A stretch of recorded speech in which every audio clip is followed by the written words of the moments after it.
আসসালামু আলাইকুম সুপ্রিয় শিক্ষার্থীরা, আজকে আমরা এইচএসসি 2025 সালের ঢাকা বোর্ডের দ্বিতীয় অধ্যায় থেকে 2 নম্বর যে প্রশ্ন ছিল সেটা আমরা সলভ করার চেষ্টা করব।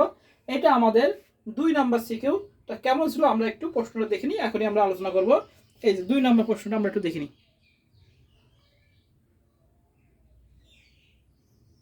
2 নম্বর আমরা একদম বিশ্লেষণ করে মোটামুটি সলভ করার চেষ্টা করব।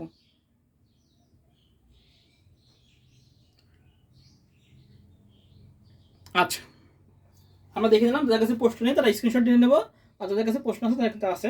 আচ্ছা, আমরা 2 নম্বর প্রশ্নটা পড়লাম। ঢাকা বোর্ড 2025 সালের এইচএসসি আইসিটি 2 নম্বর যে পরীক্ষায় প্রশ্ন আসছে সেটা দ্বিতীয় অধ্যায় থেকে। আচ্ছা, বলছে জনাব মামুন এলটিই স্ট্যান্ডার্ডে কাজ করে এমন একটি মোবাইল ফোন ব্যবহার করে। আচ্ছা, এলটিই এটা আমার বাস্তব জীবনের সাথে একটা ঘটনা আছে। এলটিই এটা বলা হয় লং টার্ম ইভলিউশন।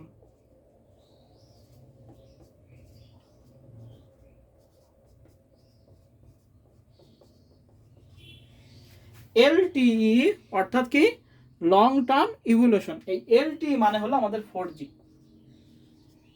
এলটিই মানে কি 4G। এই এলটিই মানে যে 4G এই জিনিসটা আমি জানতাম না। আমি হলো 2017 সালে যখন আমি ফোনটা কিনি, যে আমার এই সেটটা কিন্তু এলটিই। এই যে আমার যে স্যামসাং 17 প্রো এই সেটটা আছে, এই সেটটা এলটিই। কিন্তু এইখানে কিন্তু আমাদের আমার এই সেটে কিন্তু 4G লেখা নেই। আমার সেটে লেখা ছিল 2G 3G এবং এলটি। এই এলটি মানে যখন এই এলটি মানে যে 4G এটা কিন্তু আমি জানতাম না। আমি আমার ফার্স্ট স্টুডেন্ট যখন পড়াইছি এসএসসি, মানে আমি 17 সালে পড়াইছি যখন, তখন ওই মেয়ের বইতে আমি আইসিটি বইতে দেখছিলাম এলটি মানে কি 4G। আমি তখন 2017 সাল থেকে আমি আইসিটি পড়াই, তখন আমি জানছিলাম এলটি মানে হলো 4G। কিন্তু আমার সেটে কিন্তু 2G 3G এবং এলটি ছিল। হ্যাঁ, এলটি মানে 4G তখন আমি জানিছি। আচ্ছা, তো এলটি মানে কি লং টার্ম ইভলিউশন মানে হলো 4G। আচ্ছা, বলছে জনাব মামুন আমরা বুঝতে পারলাম এলটি মানে 4 প্রজন্মের ফোন ব্যবহার করে।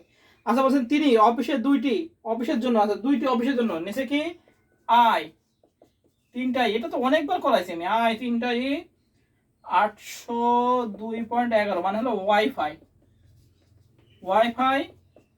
আই 3টাই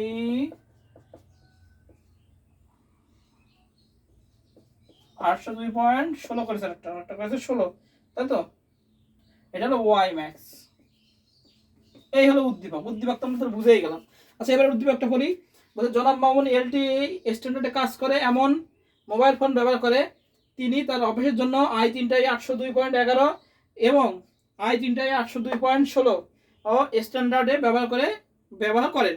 আচ্ছা, তিনি হেড অফিস থেকে 60 কিলোমিটার দূরে একটি নতুন অফিস কি করছে, স্থাপন করেছে কত, 60 কিলোমিটার দূরে।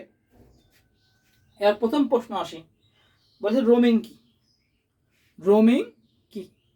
আমাদের এই মোবাইলটা কভারেজ এরিয়ার বাইরে যে অনবরত ইন্টারনেট সার্ভিস পাওয়া, সেটাই হলো রোমিং।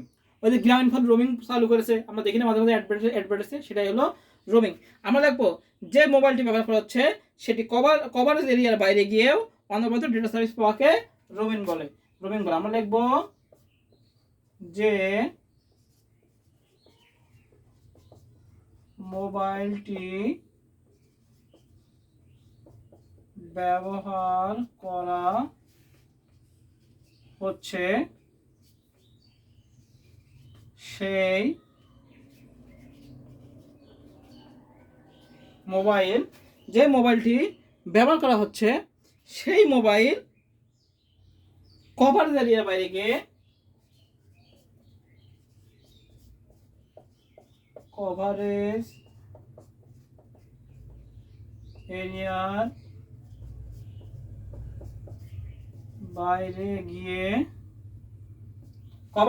বাইরে গিয়ে অনবরত ডেটা সার্ভিস পাওয়াকেই কি বলা হয়, রোমিং বলে। অনবরত ডেটা সার্ভিস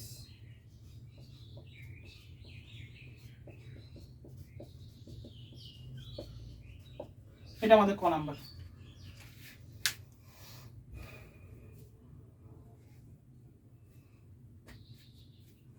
তো রোমিং কি আমরা লিখবো যে মোবাইলটি ব্যবহার করা হচ্ছে সেই মোবাইলটি কভারেজ এরিয়ার বাইরে গিয়ে অনবরত ডেটা সার্ভিস পাওয়াকে রোমিং বলে। ক নাম্বার গেল। আচ্ছা, খ নাম্বার বলছে অ্যাসিনক্রোনাস ট্রান্সমিশনে স্টার্ট বিট এবং স্টপ বিট ব্যবহারের কারণ কি? খ নাম্বার। আচ্ছা, স্টার্ট বিট আর স্টপ বিট অ্যাসিনক্রোনাস ট্রান্সমিশনে, অর্থাৎ যেটা শুরু এবং শেষ বোঝার জন্য স্টার্ট বিট, শুরু বোঝার জন্য স্টার্ট বিট এবং শেষ বোঝার জন্য কি হয়? Stop bit. আমরা লিখব অ্যাসিনক্রোনাস ট্রান্সমিশনে, আমরা লিখব অ্যাসিনক্রোনাস ট্রান্সমিশনে। আচ্ছা, লিখি আমরা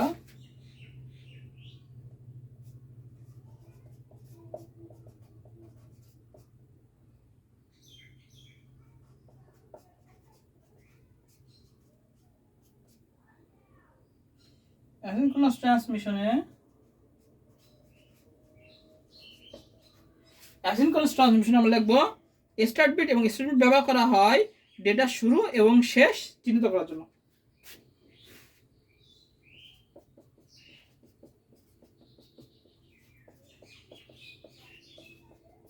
স্টপ বিট ব্যবহার করা হয় ডেটা শুরু এবং শেষ বোঝার জন্য, বা আমরা লিখতে পারি ডেটা শুরু এবং শেষ চিহ্নিত করাই এর মূল কারণ।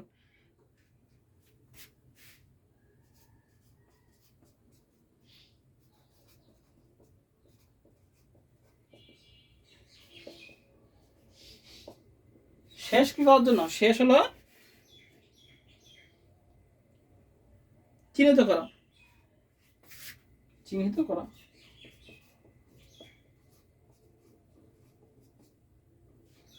তাহলে অ্যাসিনক্রোনাস ট্রান্সমিশনে স্টার্ট বিট এবং স্টপ বিট ব্যবহার করা হয় ডেটা শুরু এবং শেষ চিহ্নিত করার জন্য। এবার আমরা লিখে দেব যে এক্ষেত্রে শুরুতে যুক্ত স্টার্ট বিট পেলে প্রাপক কম্পিউটার বুঝতে পারে যে ক্যারেক্টারে ডেটা বিট আসা শুরু হয়েছে এবং সেই অনুযায়ী সে তার অভ্যন্তরীণ ক্লক পালসে চালু করে। অপরদিকে স্টপ বিট পেলে প্রাপক কম্পিউটার বুঝতে পারে যে ক্যারেক্টার ডেটা বিটগুলো শেষ হয়েছে।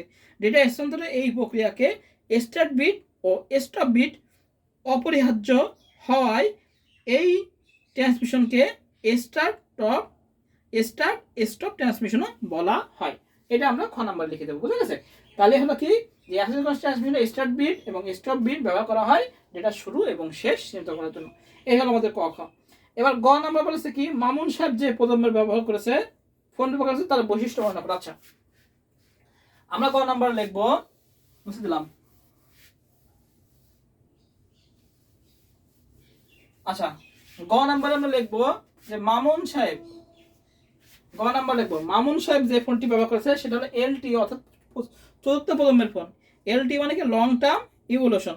তাহলে আমরা ক নাম্বার এই জ্ঞানমূলক লিখবো মামুন সাহেব যে ফোনটি ব্যবহার করেছে সেটা হলো চতুর্থ প্রজন্মের ফোন। তার বৈশিষ্ট্য বর্ণনা করো। বৈশিষ্ট্য হলো এই প্রজন্মের ফোনে আল্ট্রা ব্রডব্যান্ড গতির ইন্টারনেট ব্যবহার করা হয়, কত সর্বোচ্চ রেট 200 MBPS। একদম সুন্দর করে আমরা লিখবো যে এই প্রজন্মের ফোন হলো LT long term evolution standard, হ্যাঁ, উন্নত মানের হাই ডেফিনিশন বা মোবাইল টিভি দেখার উপযোগী হবে। হ্যাঁ, এরকম বর্ণনা দিয়ে আমরা মোটামুটি গ নাম্বার লিখে দেবো। মানে কি মামুন সাহেব কত এলটি মানে কি লং টার্ম ইভলিউশন এবং কত চতুর্থ প্রজন্মের ফোন। এটা আমাদের গ নাম্বার সুন্দর করে আমরা লিখে দেবো। আমি জাস্ট জ্ঞানমূলকগুলো বলে দেবো আর নিজেদের মতো সুন্দর করে লিখে নিতে হবে। আচ্ছা, ঘ নাম্বার। এবার ঘ নাম্বার বলেছে আই তিনটাই বলেছে হেড অফিস ও নতুন অফিসের মধ্যে নেটওয়ার্ক সংযোগের ক্ষেত্রে আই তিনটাই 802.11 এবং আই তিনটাই 802.16 মধ্যে কোনটি উপযুক্ত হবে? আচ্ছা, হেড অফিস ও নতুন অফিস। হ্যাঁ, আমরা আগে লিখে নেবো আই তিনটাই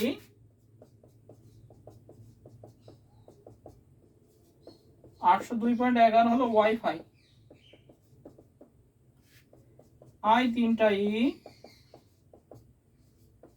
802.16 হলো ওয়াই ম্যাক্স। একটা হলো ওয়াইফাই এবং কি ওয়াই ম্যাক্স।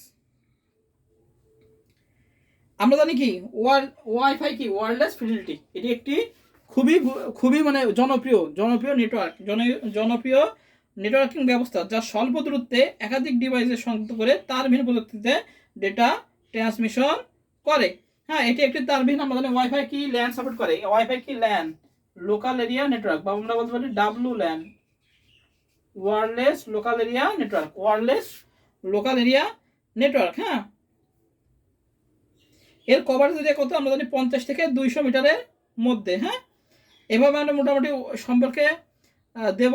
হ্যাঁ, আর ওয়াইম্যাক্স হলো সবচেয়ে বড়, অনেক বড়, এবং এটা কি সাপোর্ট করে, মেট্রোপলিটন এরিয়া নেটওয়ার্ক, এটাকে ডাব্লু ম্যানও বলা হয়। ম্যান সাপোর্ট করে, ম্যান মানে কি, মেট্রোপলিটন এরিয়া নেটওয়ার্ক, এটার কভার এরিয়া আরও বলো।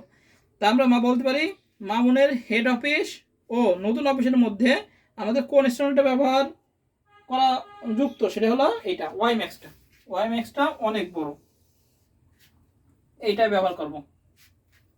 যেহেতু সে হেড অফিসটা কত কিলোমিটার দূরে বসাইছে, 60 কিলোমিটার কেএম দূরে।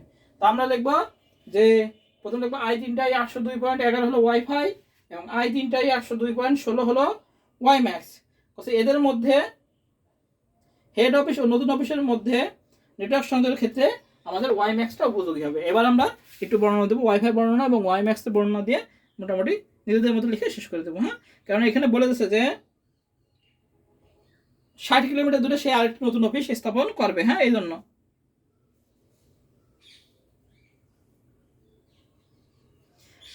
60 কিলোমিটার পরে 60 কিলোমিটার মানে দূরে হলো ওয়াইম্যাক্স ব্যবহার করা হয়। হ্যাঁ,